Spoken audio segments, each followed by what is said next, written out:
পার্থের মেঘলা আকাশে টসে জিতে প্রথমে ফিল্ডিং করার সিদ্ধান্ত নেয় অস্ট্রেলিয়া।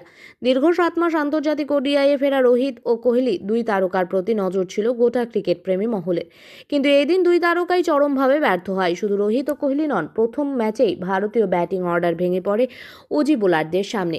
বৃষ্টির কারণে ওভার কমে গিয়ে 26 ওভার খেলতে হয় ভারতকে। 26 ওভারে 136 রান তোলে ভারত। বৃষ্টির কারণে ডাকওয়ার্থ লুইস নিয়মে লক্ষ্য কমে দাঁড়ায় 131। ব্যর্থ হয় ভারতীয় বোলাররাও। 21 ওভার 1 বলে ম্যাচ জিতে যায় অস্ট্রেলিয়া। এদিন রোহিতকে দেখেই বোঝা যাচ্ছিল টাইমিংয়ের অভাব ও আত্মবিশ্বাসে কমতি।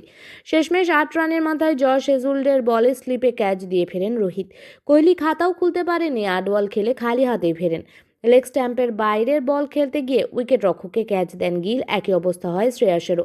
শুভমন 10 ও শ্রেয়াস 11 রান করেন। মাঝে চলতে থাকে বৃষ্টির জন্য বিরতি। অক্ষর 31 ও রাহুল 38 রান করেন। শেষ দিকে নীতিশ রেড্ডি 19 রান করে ভারতকে 136 রানে নিয়ে যান। কিন্তু ডাকওয়ার্থ লুইস নিয়মে ভারতের রান হয় 130। অস্ট্রেলিয়ার হেজল্ড, মিচেলওয়েন ও ম্যাথু কুহেনমান 2 করে উইকেট নেন।